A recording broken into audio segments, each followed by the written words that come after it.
oh, look at the time. I'd better go. I got so interested in shit show, I didn't realise what time it was.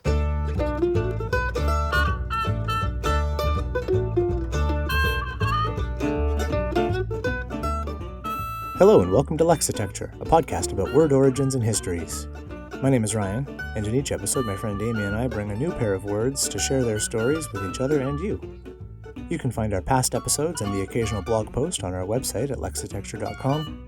Follow along with us on Twitter and Facebook at Lexitecture, and if you really like what we do, you can support the show at patreon.com/Lexitecture. Today's episode, Identity Twit. We should crack on. Yes, words. Before words, though, well, they're still words, but they're not. Anyway, you know what I mean. It's very hard to communicate in this medium without using words. It's true. It's crazy. For my next trick, I will podcast just a game of charades. So we have two new Patreon sponsors since last time. Yay! We love those guys. We do love those guys. So a large, I was going to say oversized, but that it can't be oversized.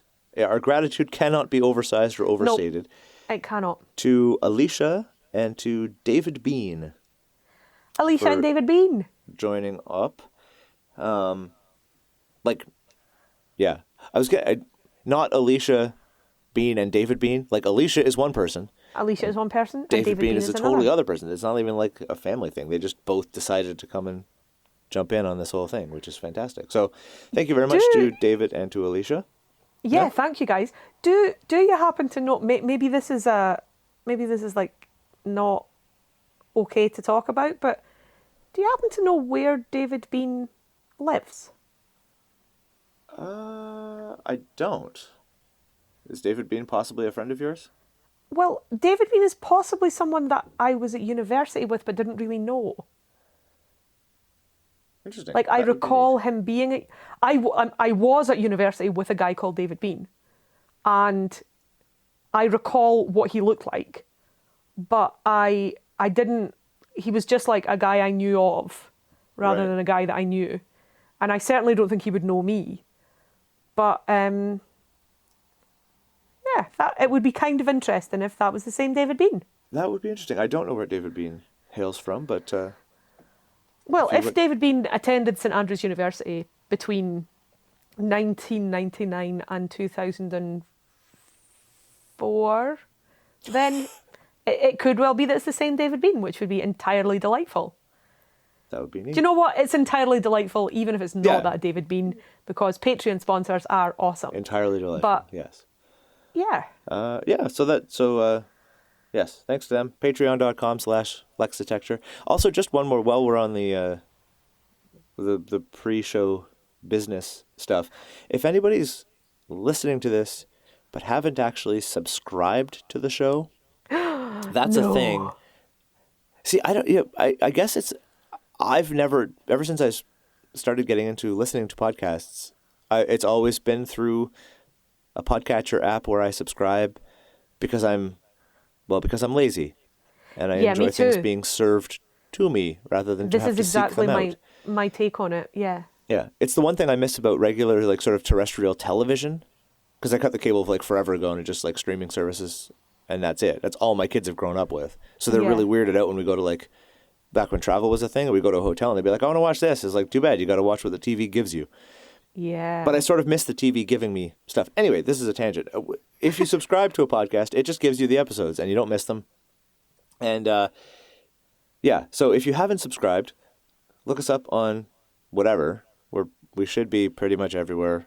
iTunes, the Apple Podcast app, Spotify, all other places where you can find podcasts. That's what they say on podcasts, isn't it? Yeah. There's actually an Indian like streaming service that I didn't know about, that I was tinkering around on the dashboard of our distribution site and being like, hey, here's a thing. We could go to the biggest, like, the Spotify, but for India. And we've got, like, like a couple dozen listeners in India. So hello to you if you're a new listener in India on that app, whose name I forget right now, which is not helpful. It's not. Anyway, Go and look us up, click subscribe, and then you'll get all of this all the time without having to do any work for it, which is the best way to get for everything. laziness. Woo! You want to kick things off today? I do want to kick things off today. Okay, super. Because just my little, it might be somebody that I know, little reverie. I have to context this word. I have to give you a little bit of a tale first.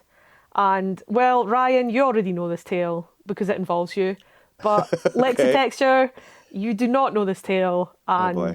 frankly, I don't come out of this very well. But nonetheless, for the think I sake might of our know what art, story. yeah, you know what story it is. So I'm very excited.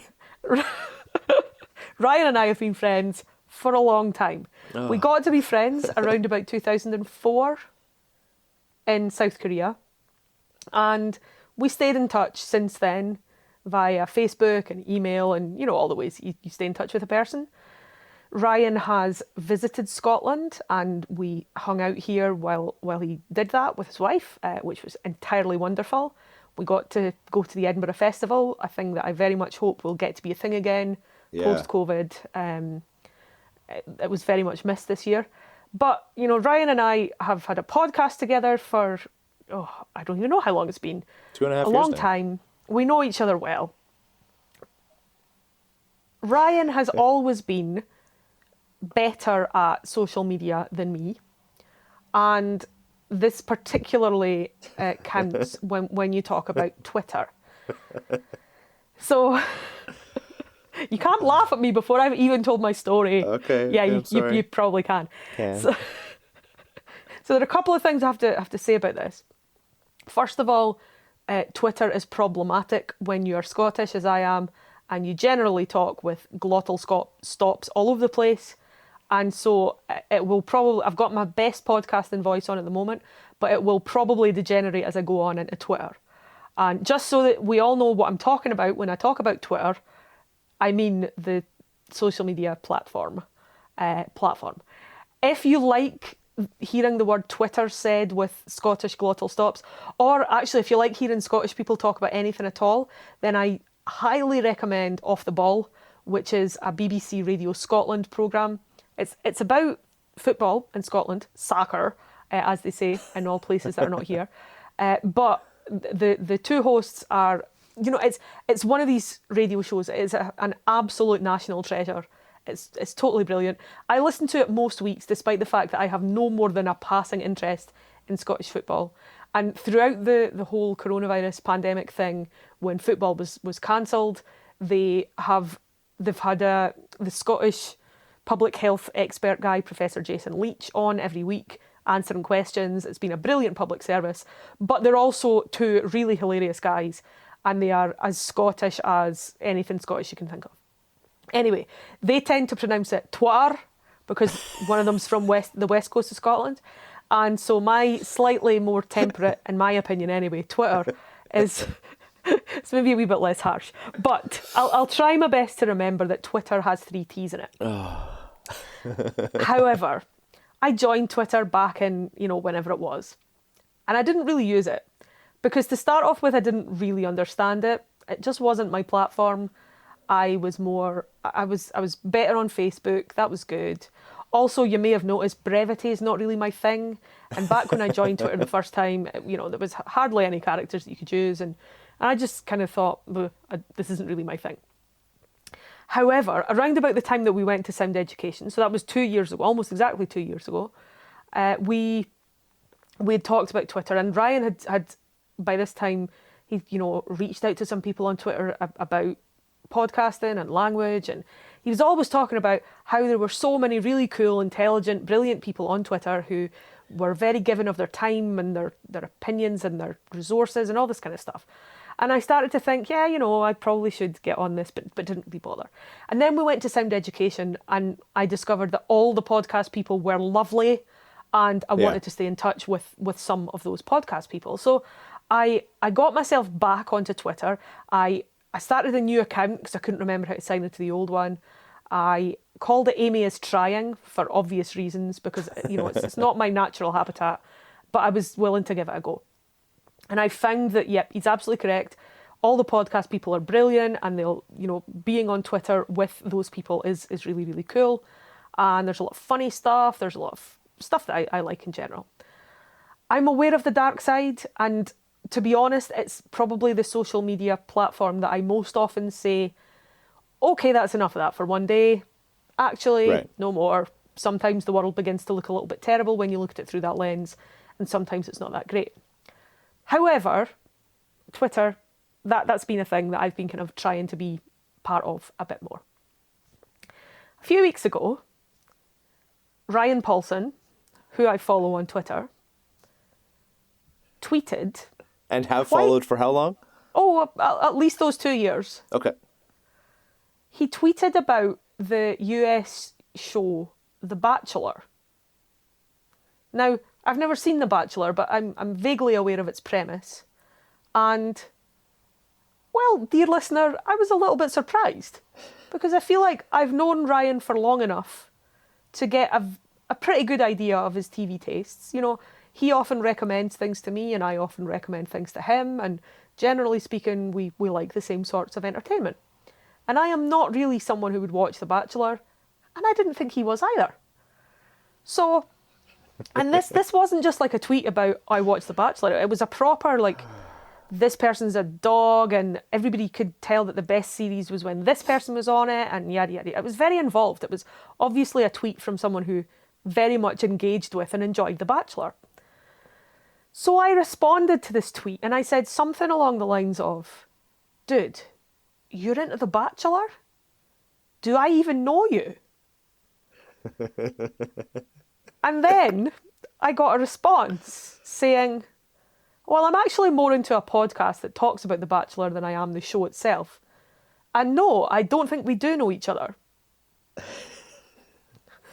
At which point, it became clear to me that for the past 2 years, I have been following another Ryan Paulson. Not my friend of, more than a decade. Not my podcast co-host.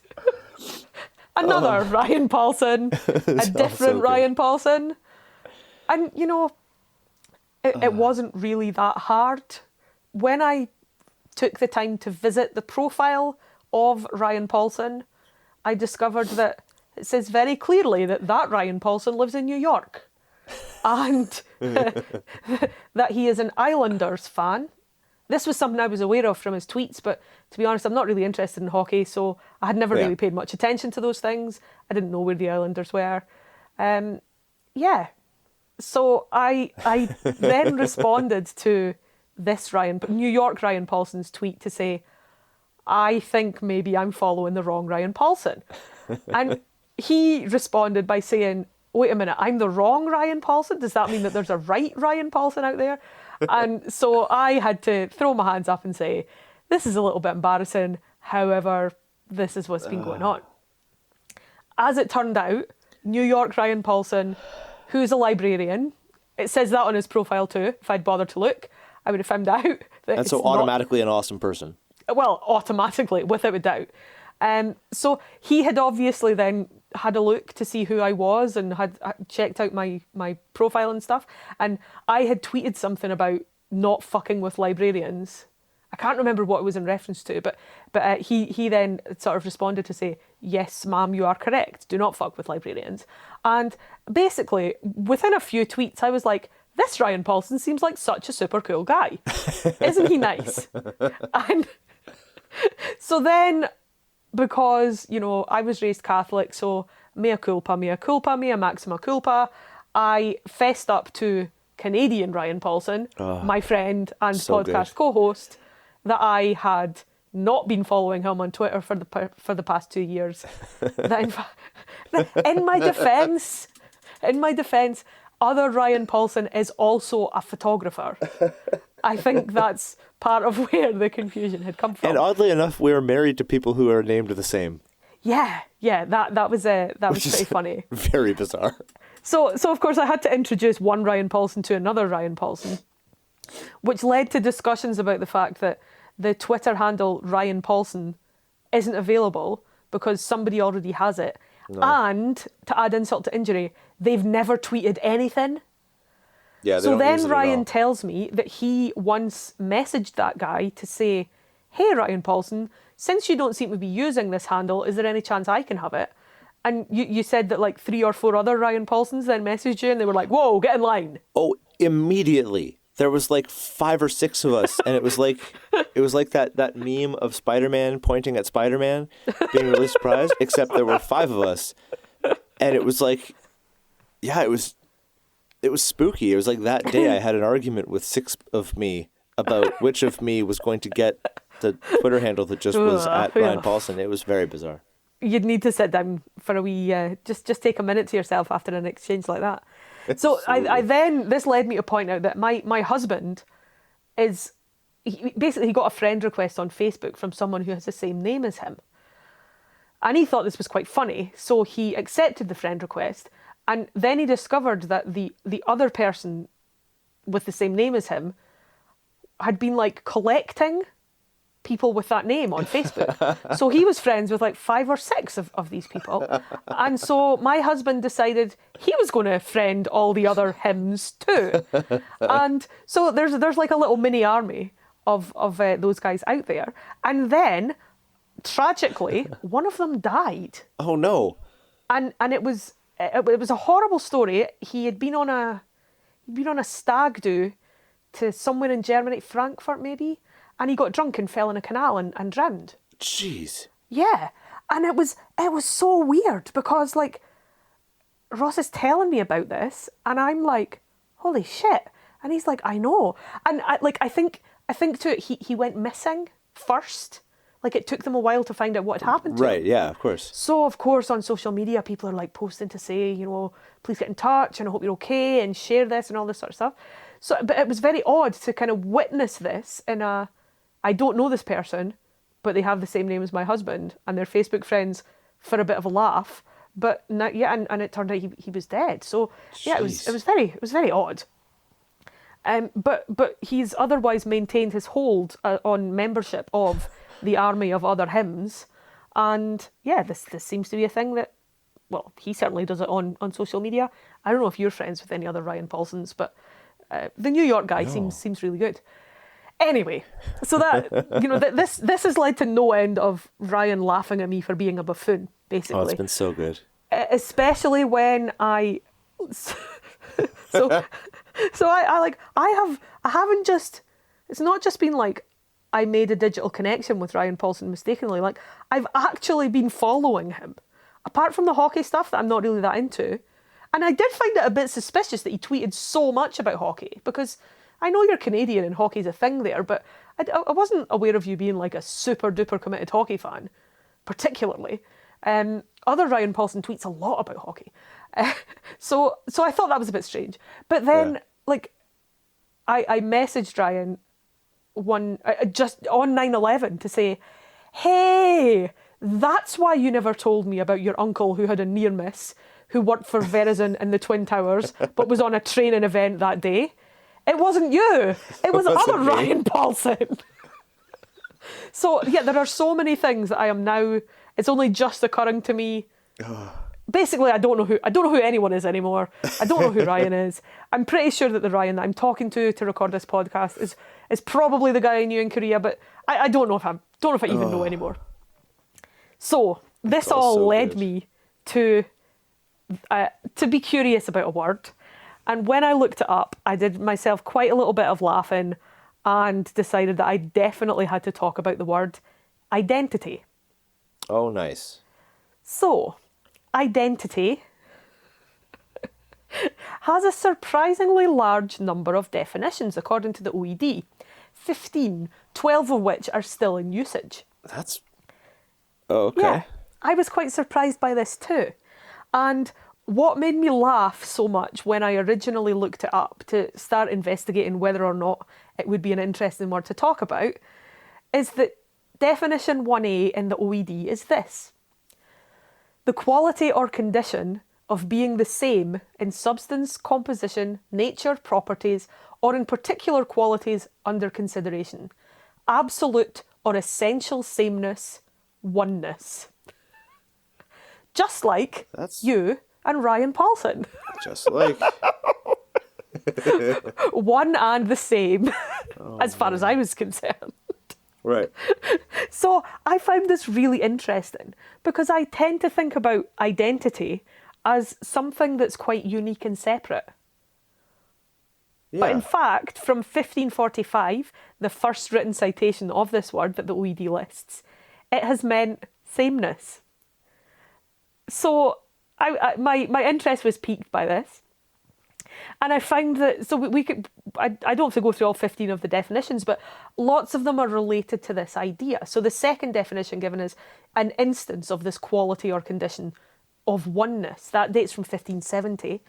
And it's not until 1596 that we get the definition, a definition that kind of starts to hint at what I would have assumed identity meant. 1596, we have the sameness of a person or thing at all times or in all circumstances, the condition of being a single individual, the fact that a person or thing is itself and not something else, individuality, personality. And what I find interesting about this is it still has that sense of sameness, but here it's about being the same as yourself. Yeah. So That's... the fact that as a person who is the same all the time, you can have an identity. Right. So we then get repetition or a recurrence of something. This is one of the obsolete usages or an instance of repetition. That comes from 1611 and was used up until 1901. Another obsolete one, the self-same thing, and that is cited first in 1616 and then around about 1620 and then not again since there. And it's not until 1737 that we get the definition that I was expecting to find in the dictionary. Who or what a person or thing is. A distinct impression of a single person or thing presented to or perceived by others. A set of characteristics or a description that distinguishes a person or thing from others. So from 1545, when this word is first cited, to 1737, it was all about sameness. Not until 1737 did it become about difference and being unique and distinguishing a person from something, from other people, which I could definitely have done on Twitter if I had just been a little bit more observant. And I found there's an interesting citation under that particular definition from 1965. It's from a work called Literary History of Canada, and the writer is N. Fry, although the editor of the book is called C.F. Klink. And it says this: it is not much wonder if Canada developed with the bewilderment of a neglected child, preoccupied with trying to define its own identity, alternately bumptious and diffident about its own achievements. And the reason that I thought this was quite interesting was that I found out on Twitter from one of the awesome podcast people that October 1st is Orange Shirt Day in Canada. Yes. And I'd never heard of Orange Shirt Day until this year. And Orange Shirt Day is about raising awareness of the treatment of Indigenous people in Canada. And this notion of Canada developing with the bewilderment of a neglected child immediately made me think of the Indigenous population of Canada, for pretty obvious reasons. But yeah, not until 1737 did this sense of who a person is, being their identity, come about. So I found it really interesting that the sense of being the same eventually came to mean being different. We've also got, because, terrible, terrible, terrible shit, we've got a super duper racist tinge on this word. Not until we get to definition 1F. And the OED gives this as absence of distinction between people of different ethnic groups, as in, in South African English. So from 1876, we get, although it may be impossible to obtain a complete identity in native policy or in the treatment of the natives on every point, still I think that some much greater approximation towards unity of action is possible and very desirable. So I much Right. prefer the meaning of identity that refers to difference than the one that suggests that people, particularly natives of countries or native groups, are all the same. Right. Because, that's bullshit. Yeah. So, yeah, we carry on through our definitions of identity. There are various mathematical definitions. I'm not going to talk about that because, maths. Nah. Yeah. And an interesting one that I'd never heard before in New Zealand and Australian English: a person long resident or well known in a place, a local eccentric, such persons collectively, frequently as old identity. So you might talk about a person as being an old identity. And I That's wondered, interesting. I like in that. Canada, how do you talk about people who fit that bill?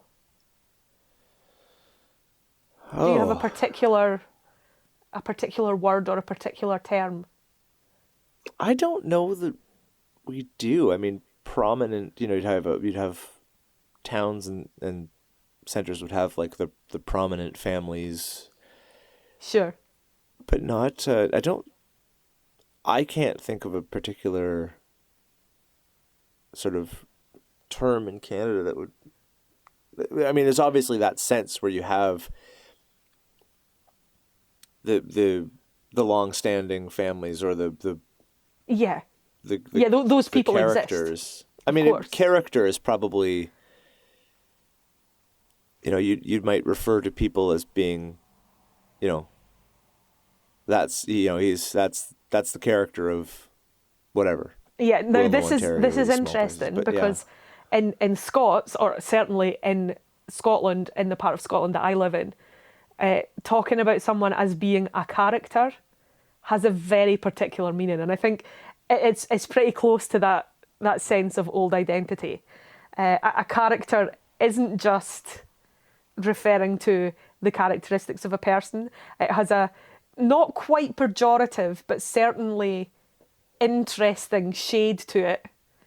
If you talk about someone as like being a bit of a character, that has a lot of really interesting contextual meaning attached to it.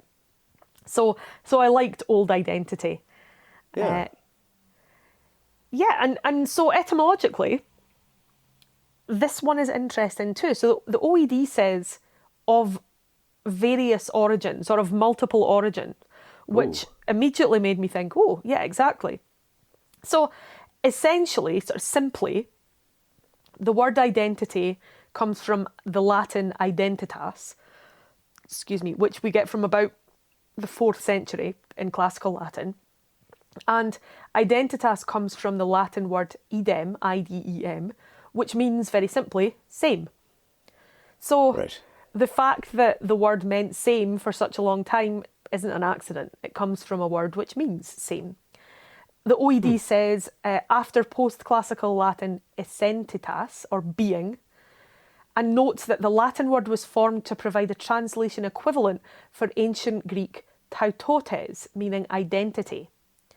Now, tautotes was interesting to me because it made me think of the only other place I can think of that particular root being used, which is in a tautology. And so I had a little look at tautology and the etymology of that, and found that the tauto part at the start of the word comes from to and auto. To meaning the, and auto meaning self, as in automatic or autology or autonomous. Yeah. So a tautology, or the tauto part of tautology, meaning the self, which also kind of comes back to this idea of the thing that is different. However, a tautology is an unnecessary repetition in meaning. Right. So it's another thing that's the same and not different. Not different. So this ancient Greek tautotes, which means identity, has the same sense of sameness about it. However, the word auto, meaning self, to me seems to have that notion of self and uniqueness. The OED also talks about the fact that identitas gave rise to, in Middle French, identité. My French pronunciation is never worth repeating, and we see this in Middle French from about 1310, and not until 1756, in the sense of individuality or personality, do we see it in English. And then in 1801, in the sense of a distinct impression of a single person or a thing presented to or perceived by others. So this sense of shifting kind of sameness, self, difference, sameness is very complicated, and it continues to be complicated. And then, of course, we have the situation where identity is used as membership of groups yet again. So, Right.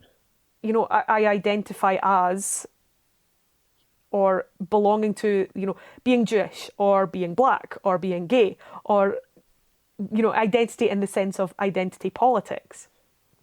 Then Right, yeah, seems of to course. bring with it, again, that sense of sameness, but also within that sameness, the idea of difference. So yeah, I did it. I found it very interesting to see that same and different and same and different and same Yeah. different seems to have kind of repeated itself with the meaning of this word. There is a teeny tiny little slice of pie involved Okay. in the idem, that Latin word meaning same that gave us identity.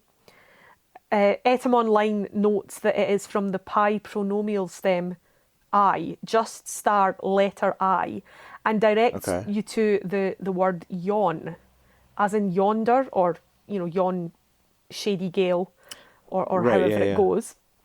And yawn is cognate with a whole range of other words in various different languages that come from this pi pronomial stem, including Old Church Slavonic onu, meaning he. Yay for Old Church Slavonic. Hooray! But a lot of these kind of words that are incredibly difficult to learn when you're learning another language, and almost always difficult to translate. So words like it, or he, or that tend to come from this pi pronomial stem I. And this gives us id, meaning it, or that one, which leads us to idem, the same. It and another it being the same. So whether your Ryan Paulsons are the same or different, they both fit the bill in terms of identity. But please do make sure that when you get onto Twitter or Twitter, you're a little bit more discerning than I was. That's really there's a couple things that kind of jumped out. One, I mean, when it's constantly kind of morphing back and forth between the chief indicators being how something is the same as something else or itself or different from others. Like, I don't know. I'm waffling back and forth between interesting and of course, because Yeah, sure. like a collective, especially a collective group, you know, there are ways to unify a group Through and sameness. identify collective traits and shared traits. Yeah. But none of them are quite as effective as identifying the ways in which that group is different from everyone else. Yeah. And whether that's an internal, the group is setting themselves apart by these boundaries, or whether it's the external going those or the other, there is that constant tension between, are we really identifying that group by the ways that the members of the group are the same as each other, or the ways that they are all different from, quote, the rest of us? Yeah. You know, like, I mean, I suppose in order to have sameness, you must have difference. yeah, that's a much better way of saying it. And the other thing that I've found interesting, I'm not a good enough, or indeed any manner of historian, to know whether what I'm about to say is profoundly stupid, but I'm going to say it anyway, because welcome to my life. You're among friends. It's interesting to me that it always seems to be around the 1700s that it started to get that personal autonomy, my identity, as opposed to just things that are the same or the more general term. And I can't help but wonder about the changing sort of European societal norms and all the stuff that was happening societally in the 18th century to make it important that everyone had a word for themselves as an individual, as opposed to the collective, sort of necessarily collective nature of society, maybe Yeah. before those times in history where it didn't matter who you were. Yeah, I was wondering the same thing as I was researching this word. I obviously didn't wonder enough to get into the history. Like you, I'm no great historian. I can tell you, however, and this is something that's just occurred to me as you were talking about this, but until the 18th century, copyright didn't really exist. And I Right. know this because my undergraduate dissertation was about, in part, it was about the emergence of copyright. Copyright just wasn't a thing because what you did was what you did, and it was that simple. Until people started to do things that didn't actually belong to them. So, Right. I wonder if this sense of sameness and difference, if it's merely a coincidence that it starts to enter into our kind of linguistic consciousness around about the same time as people say, hey, that's mine. Yeah. That's mine and you can't take it. That's stealing and I don't want you to do that. But yeah, you're right. I'd be very interested to, it's certainly out with my kind of expertise or scope, but what was it that was going on in the world and in society that caused those sorts of shifts? Yeah. That's really interesting. I like that. As you introed that with your story about Twitter, I actually thought I thought we might have arrived at that magical moment that we've been sort of waiting for this entire time, where we show up to record and have the same word or very, very similar words. Because I thought it was the story was leading into something very Twitter specific, because my word today is twit. Nice. And so I thought, oh, is this going to be the day? And then it wasn't. But it was a glorious word anyway. But You do realise that when this day comes, it feels inevitable. There won't be any actual episode. It'll just be like 40 minutes of us laughing. Yeah, that's all it's going to be. Basically, yeah. Yeah. And then we'll have to do like a cutaway, like an insert with us actually talking about the word itself because we forgot to. Twit. So, yeah, the word twit. And right off the bat, I should say, not actually connected to Twitter. So, Twitter, the official story is that Jack came across the word Twitter at one point as in its meaning. It's in the OED, it's the third N3 in the OED as being just the sound birds make. And it's either imitative or possibly from a German word that was imitative, but nothing to do with the word twit. That's very interesting. As tempting as it may be to equate the two. So my cultural touchstones with the word twit are, I feel, obviously the Monty Python sketch, Upper Class Twit of the Year. And then the one line from Robin Hood Men in Tights, where Robin rides up and Blinken, his blind family servant that is now part of the Merry Men, is up on the watchtower for some reason, just kind of listening. And he says, "What are you doing up there?" And Blinken says, "Guessing. I guess no one's coming." And he looks exasperated, as only Carrie Elways can fully and efficiently do, and says, "Please come down from there, twit," and then rides away. I haven't seen that film for far too long. Oh, it's so good. I love it so much. Anyway, so that's, I mean, it's not, I wouldn't say it's a common word now, but that's the sense that it has now, is that it just, Hold on. okay. So, you are aware of the outstanding, wonderful, centre of my childhood, Roald Dahl children's book, The Twits? Let's say yes. Oh So my that you God. don't yell at me on a podcast. Well, like, you I do know of it. I know. I have heard of it. Like, Yeah. you've read Roald Dahl to your kids, yeah? I will. Holy, oh my, this is just incomprehensible to me. Well, ladies and gentlemen, the final episode of Lexitecture has been brought to you by... No British child who reads doesn't read Roald Dahl. I mean, you know who Roald Dahl is, yeah? Yes. But you don't... What? I might have to take a minute so I can use actual words rather than just make noises, but holy cow! Like, you didn't read Matilda? So we have... You've listeners. never seen Rick Mayall's Jackanory, George's Marvellous Medicine, have you? Oh my God. Oh my... I hope you don't have plans for this afternoon. I know what those words mean by themselves. Wow. So wow. Amy and I and our friend Matt have a ongoing WhatsApp group chat, in which this will absolutely be raised, I am sure.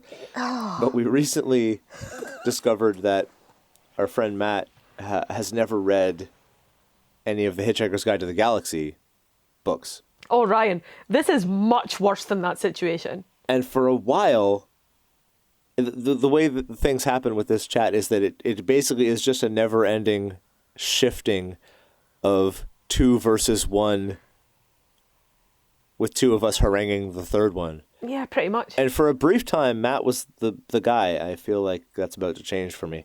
Wow.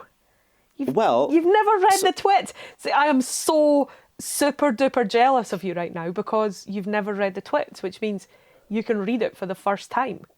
But also, how is it that your children... Won't somebody please think of the children? Like, wow. Just, I mean, Ryan, I've always thought of you and Becca as great parents, but I might have to revise that opinion, quite frankly. There's going to be sirens coming and somebody's going to like come up in an emergency vehicle where it's just like... With a box set of Roald Dahl children's books. A box set of... And a megaphone so they can just like read to the entire literarily household. underprivileged kids in the neighborhood. Wow. Yeah, the Twits it's a tiny little paperback and it contains 2 of the most memorable characters in all of children's literature, as far as I'm concerned, and you've never heard of them. Wow. Okay, I mean, I'm obviously going to listen to the rest of the things that you have to say about this word, Ryan, but I don't know if I can fully engage my brain at this point. I want you to know that I hate you for making me think this much about that. That was you talking to me, by the way. I just can't get my head around it. Okay, continue. Well, I guess I have some reading to do. Yeah. So, apropos of nothing that we've recently talked about, a twit is a stupid, silly, or annoying person, a fool, or an idiot. So you can apply that as you like. I'm not calling you names just because you've never read Roald Dahl. No, I know. And it's because you're a good person. I'm just really, really shocked by that situation. Yeah. It's a blind spot. We all have our blind spots, except me. Except you, whose blind spot is your blind spots. Blind spots are my blind spot. So that's the common use of twit now to refer to people who have never read Roald Dahl to their children, and it started in the 30s in the UK, and it's still primarily. I don't know. Is it common? I wouldn't call it uncommon. Okay, but it's 1934. A novel by Eric Linklater called Magnus Merriman is the first citation in the OED of the word twit. The sentence is, "He was a false hero who flaunted himself in fine colors when he was drunk and dwindled to a shabby twit when sober." Oh, that's lovely. I think we've all known people. We've all known that person, I think. Dwindled to a shabby twit when sober. Yeah. Yeah. It's pretty great. So that goes back to just the 20th century, 1930s. Before that, the noun form of twit was still a person, and this one dates back to 1720, so for the previous 2 centuries, it meant a person who spreads rumor or gossip or who reports others' wrongdoings. What? And this doesn't have any relationship to Twitter? That's unbelievable. I know, right? All of the time I was going through this being like, well, this is why a surprisingly self-aware Twitter founder named it this, but that's no. awesome. This is like when I discovered that the Greek word oikos means home, and assumed that oikos gives us IKEA. Oh, right. And then I discovered that IKEA is called after it's a word made out of the initials of the founder. Has nothing to do with the Greek oikos whatsoever. Nothing to do. Yeah. Missed opportunity. Oh, that's so great. Yeah, and then so for the 200 years before it was basically a gossip monger or a tattler, it was still a noun, but dating back to the first citation of 1528, it had a meaning of it was not a person. A twit was a criticism or reproach, especially one made in a good-humored or teasing way, a taunt or a jibe. So and again, that was what a twit was. You're sure that Jack Dorsey right? isn't just playing us all? It all just fits. Wow. And so, and the other thing, one interesting thing is this was an interesting example of how when we talk about first usage in the OAD does not necessarily mean, or does not mean the first time the word was used. Yeah, sure. It's just the earliest citation. And this is a good highlighting of that because in the etymology section of the noun twit, which again has an early citation of 1528, the OED says that it probably came from the verb form, whose earliest citation is 1530. Okay. So that kind of throws it into sharp relief that you can't use those dates as like, here was the first time the word was used, because it's just not. But, so it comes from the verb. Now the verb meant to censure, reproach, or upbraid a person, but it still had that good-humored teasing way about it. Okay. You're kind of jibing someone. You're calling them out on something. Like you are still upbraiding or reproaching them, but you're doing it with a smile on your face. Okay. Wow. And because you like them.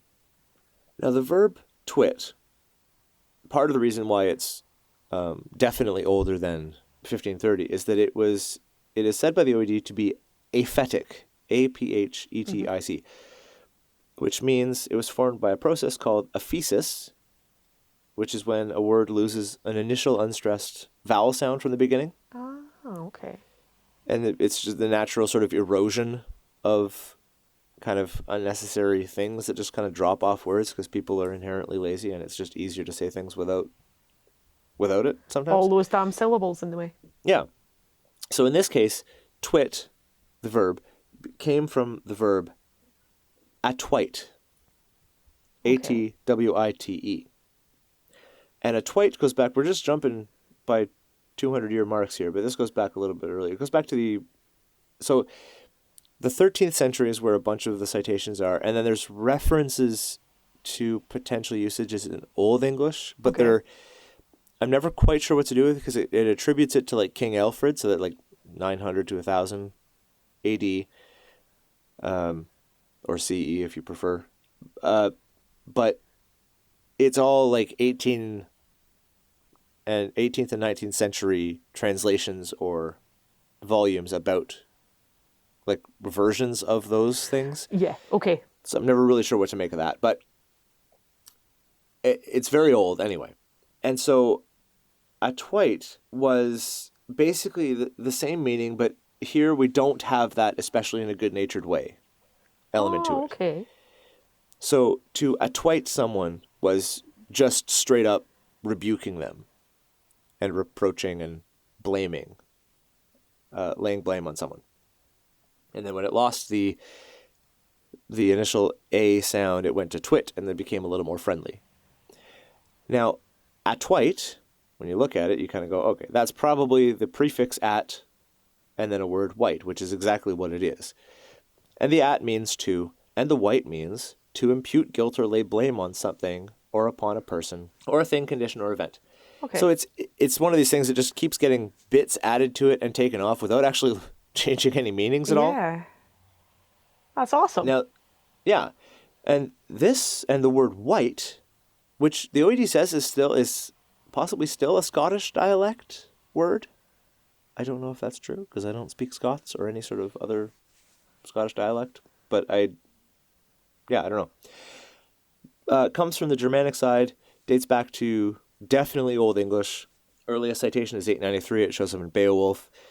White goes back to the Pi root of weid, W-E-I-D, Okay. meaning to see, which actually ties this little word twit into a massive family tree of words.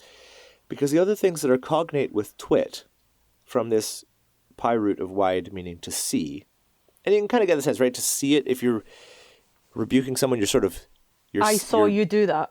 Yeah, you're illuminating, you're casting a light on that bad thing that they did. So you're making sure people see it. So I get that connection. Cognate with twit through this Pi root are words like guise or guide, wise and wisdom. So twit and wisdom are cognate. Brilliant. Visor, vision, these are clairvoyant, purview, all those sort of VI, Latin, visual. History is also in there as a cognate. The word Hades, and the presumption there is that it's an antithetical thing, like the shadowy realm. Yeah, that which is not seen. The underworld is the Hades connection. Man. Clairvoyant, I said. And also, Wittenagemot. Wittenagemot? Which was, I had to look this up because I didn't know what it was, and obviously I had to know what it was. It was an Anglo-Saxon advisory council to the king, composed of about 100 nobles, prelates, and other officials, convened at intervals to discuss administrative and judicial affairs. And so that was around the turn of the first to second millennium. Wow. And this, I'm assuming this is where she who must not be named got the word Wizengamot for the Harry Potter books. Ah, okay. Although she constantly claims that she just made these words up out of whole cloth, and any connection. Witan is Old English for like knowledge, as in wits. I'm pretty sure. Yeah, so wit and wisdom, it comes from that side, right? It was the council from which you could gain wisdom, and the king would gain an extra vision of the future of the realm, as it were. So it is related to all those other wizened and wise and witty and witticism but not Twitter. All things that you can see. Yeah. But not Twitter. But not Twitter. So there you go. There's Twit. I'm totally mind blown about how much Twit means Twitter, and yet doesn't. Right? Yeah. I don't know. I don't know of the Scots word white in that particular sense. I'll have a look. I'll see. I'll go and ask Scotland. Is basically what I'm saying there. Yeah. I'll get us go all and check together. Up with Scotland. All the Scotlanders will have a Scots Gamut and Scots Gamut. I'll just put it like, I don't know, like number 32nd on the agenda. That should do pretty much. Perfect. Yeah. Wow. You know about Scottish Twitter, don't you? I love Scottish Twitter. Yeah, that was the right answer. I love it too. It's so great. It's so great. It is. It's like the Scottish for a quick perusal. There is a subreddit. Ah, really? Dedicated to it. Cool. Yeah, Scottish that's a Twitter. good way to get an overview. And that's a good buffet sampler way to jump in. But man, yeah, it's good. It's fantastic. So yeah, there's Twit.